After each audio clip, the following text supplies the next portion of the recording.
Occulting information. Understanding the mystery traditions is necessary to understand religion in the modern world. Occulting information is taking information out of circulation from the general population, and this becomes a weapon and a form of mind control. A select few can access this information, while it is hidden from the rest of us. It is information containing knowledge of the human psyche and aspects of the mind, and this information is twisted and then made into a weapon that is used against us. Esoteric versus exoteric information. Underneath the exoteric aspects of religion are the hidden esoteric meanings. Exoteric means relating to the outside world. It's derived from the Greek word exo, which means outside of oneself. It's intended for the public. This distinction is critically important in understanding what religion has become. Consider a dartboard as a metaphor for truth. We want to go after the bullseye. The dartboard is very symbolic. It's a Stargate symbolism. The outer circles of the dartboard represent exoteric religions and their dogmas. Most people are crowded in the outside circles, which is a more extensive area. The centre is a very small area, but the actual value is at the centre of the board. The centre represents truth. These are the mystical traditions of the initiates. Esoteric traditions contain truth that is reserved for a small group of people who make that journey towards the truth.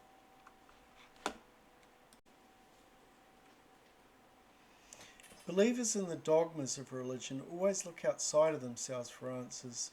They never look inside of themselves. But there needs to be more focus on knowing the profound aspects of the self. A saviour that will free us from our immoral actions. Well, that's external. Focusing on an internal saviour is what we need. An external saviour is a proxy for internal spiritual work, and this creates a prison for the mind. Religion as a metaphor of mind control. Well, most people follow external, exoteric religions that have been given to the masses. Modern religions use Astro theology in its negative aspect, and this is being done to hold us back from the truth. But we need to get to the heart of the mystery traditions to get the truth before it was degraded over the centuries. And this is the fundamental mystery of how we function as human beings. It's the knowledge that the dominators of the world do not want us to understand. They understand it and they control us with this knowledge. But to protect ourselves against manipulation and influence, we need to become aware of religion in its more positive aspects that can reconnect us with truth, the divine, and how to reunite us with the understanding of natural law. The ancient people of the Near and Middle East worshipped celestial objects as gods. Our ideas of deity is insufficient when we worship a symbol rather than God, where we worship a celestial object as a god. And it's a weakness of people to allow its symbols, rites, and ceremonies as sufficient for salvation of our souls. Theology is based on three astro-theological cults of the ancient world: the cult of the sun, the cult of the moon, and the cult of the stars and planets. The physical phenomenon of the heavenly bodies were represented as deities of good and evil. The 7 planets, the sun, the moon, and the stars were represented as allegories for the emergence of the sun, light from darkness, and the subsequent return to darkness. Each principle of light represented good and darkness, representing good triumphing over darkness, over evil for 6 months, and then evil taking hold during the winter months.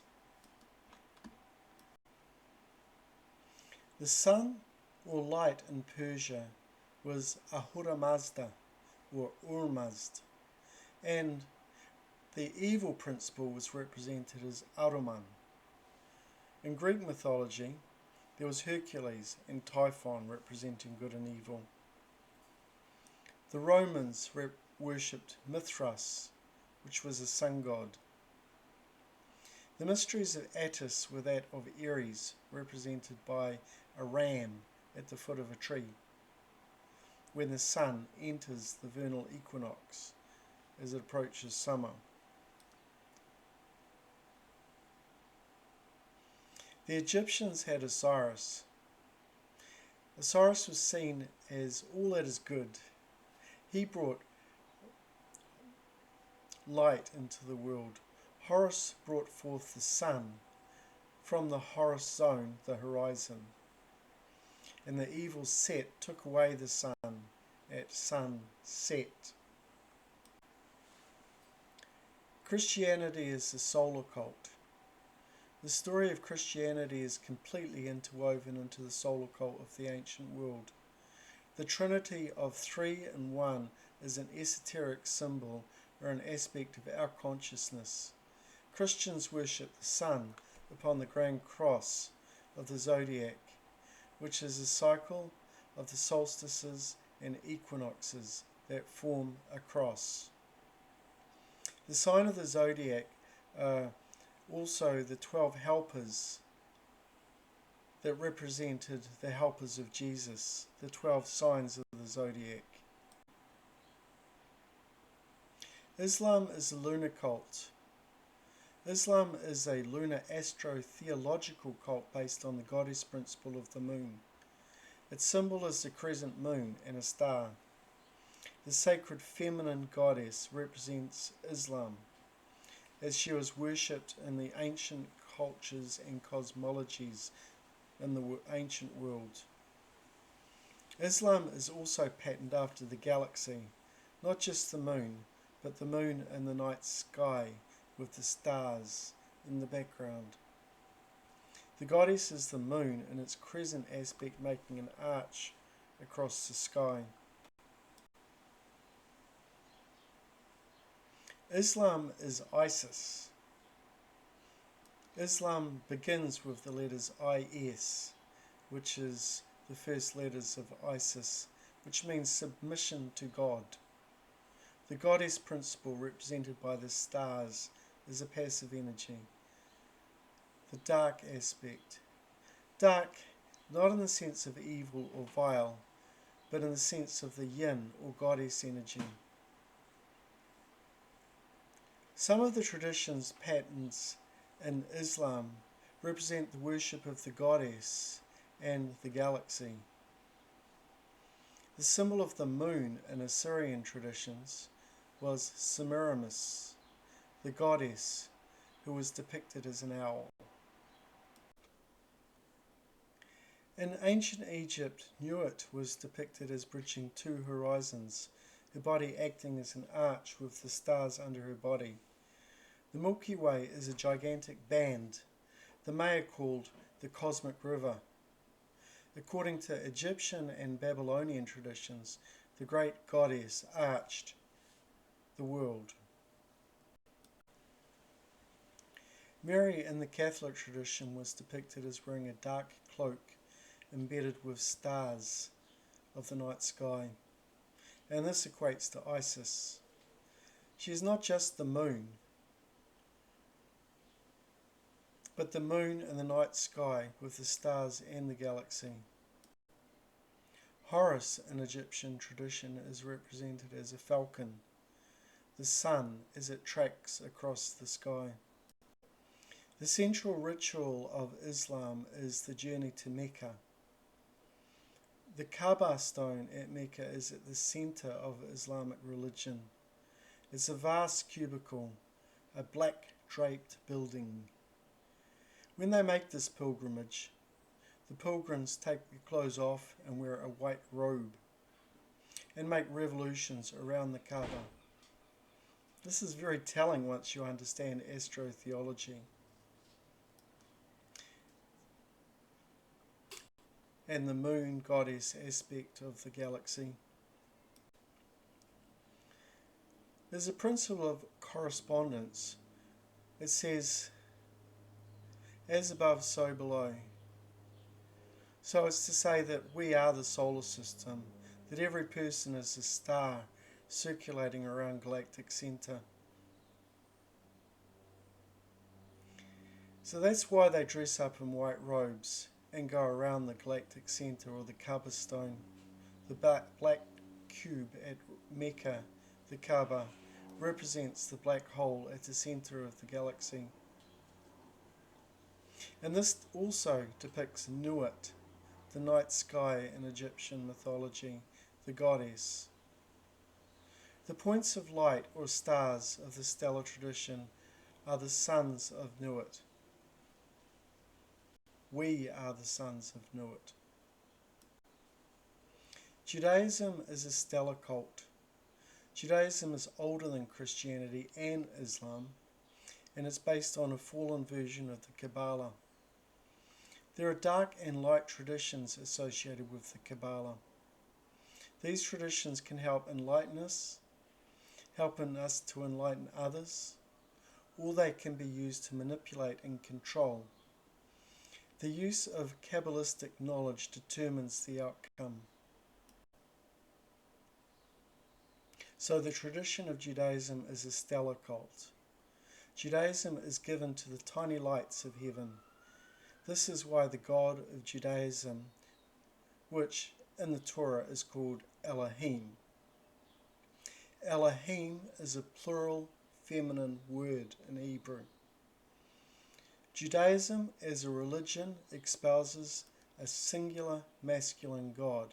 However, the word for God in the Judaic religion and religious texts is plural feminine, Elohim. The astro-theological gods given to Judaism are the myriads of stars in the heavens and the planets that can be seen with the naked eye. These are the gods of the Judaic religion. The idea of monotheism doesn't apply to Judaism, where there's one God chosen out of many. In this regard, Judaism is pantheistic, but they chose one specific God out of the many. The God they chose is Saturn. Saturn is the god of Judaism. Judaism is a Saturnian as well as a stellar-based religion. The symbol of Judaism is a star. It's a farthest body that the naked eye can see, Saturn.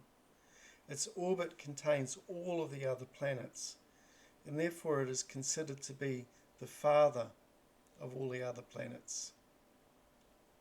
Therefore, they called their planet Saturn El. El means God.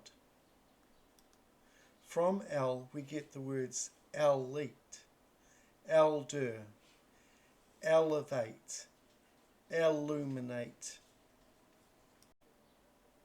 Zionism is a political ideology that has nothing to do with religion. Anyone can be a Zionist who is not Jewish.